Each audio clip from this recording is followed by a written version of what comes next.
Good morning, everyone, and welcome to our class.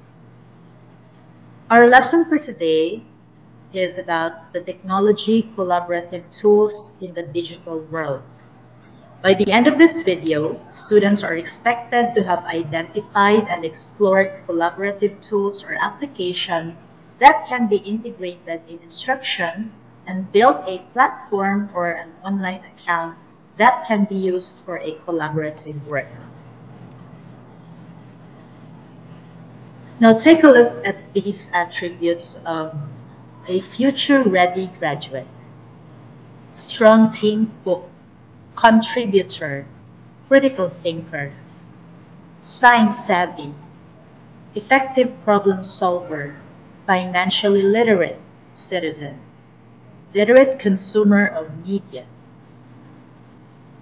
curious researcher, capable technology user, and so on.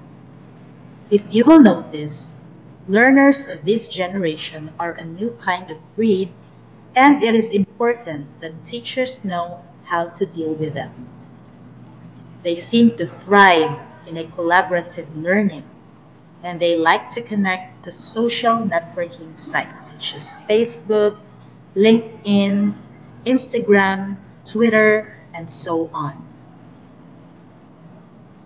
In the classroom, kids would rather create and produce something than become information consumers. In other words, learners of this generation are not just passive learners, but they are active learners.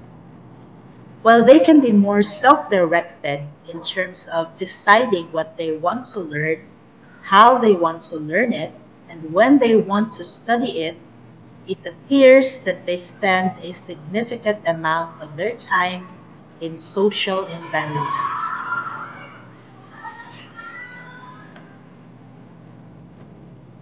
Now let's go to the technology as a collaborative tool. Providing a challenge and an opportunity for group collaboration to our students is one method to engage the kids. An illustration or an example would be if you assigned a topic for discussion that they could continue discussing long after the class has ended. This can be accomplished by students utilizing texting, emailing each other, or chatting on the chat box such as Messenger or an online document. They can then go to the following step, which is to submit their agreements or resolutions to the entire class after coming to an agreement. When students discuss about the assignment given to them, or while they complete a challenging task, great things can emerge out of it. And it's good to know that there are many tools and applications online that may be used to collaborate with others. One example is the Skype. Skype is a software application allowing you to do video conferencing for free. All you need to do is to create an account and use it for a video meeting. Skype is just like Zoom and Microsoft Teams, and you may also use what we commonly use here at school is the Google Meet. It has the same function as the Skype.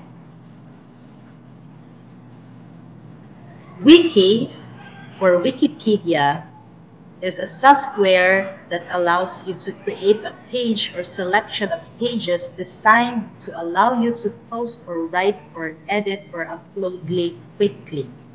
This is good when students need to work together to complete a task even if they are not physically together.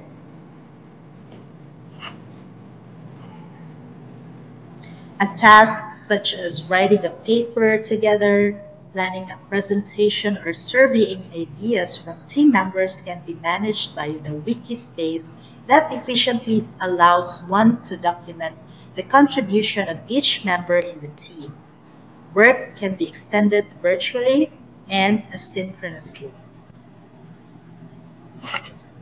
Another example of collaborative tool in the digital world is blogging.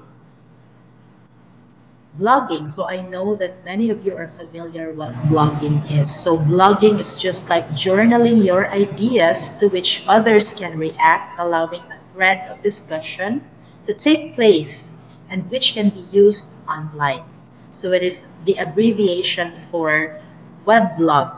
Weblog.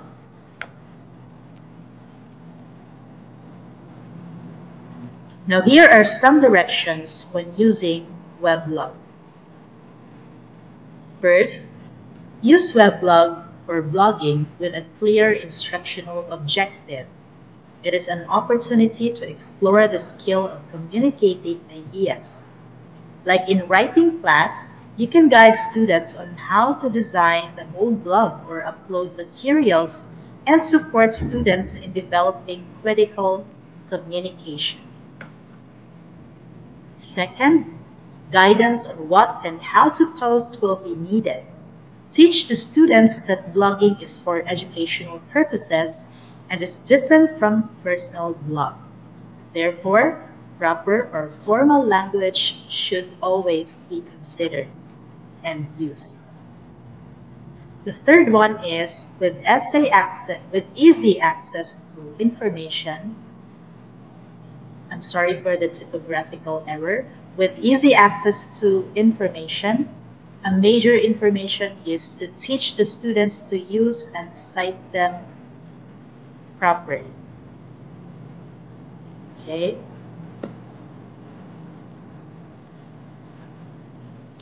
Next, writing about your ideas is a personal act, but it is important that you are taught to make blogs personal without revealing too much personal information, such as the contact information and personal pictures, sharing of too much personal pictures. When writing blogs, you write your reflection, but safeguarding yourself is also an important consideration. Next, it may help if you can look for very good examples of blogs. There are online and print publications that review blogs, and you can use the information to guide you toward getting good models.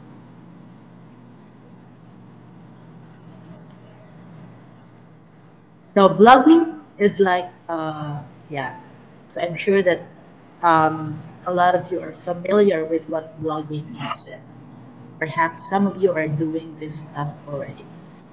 Now, another collaborative tool in the digital world that you can make use as an instructional tool for your class is the Google Group or the Google Form. So I'm sure that um, all of you are familiar with what this is about because we are using this in our class, especially now during the pandemic. So Google Group or Google Form is an application that can be used in the collaborative documentation of ideas contributed by the members of the team. For example, you would like to have a survey about something, or some people are doing their research through Google Form, wherein respondents are to answer the questions of their questionnaire via Google Form. So having a Google account will come very handy, and you can easily have access to a variety of applications when you have a Google account. So, so I'm quite sure that all of us here have Google accounts.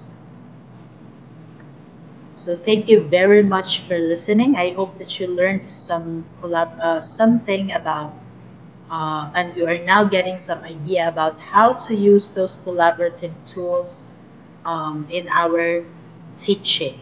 Okay, thank you, and once again, have a great day.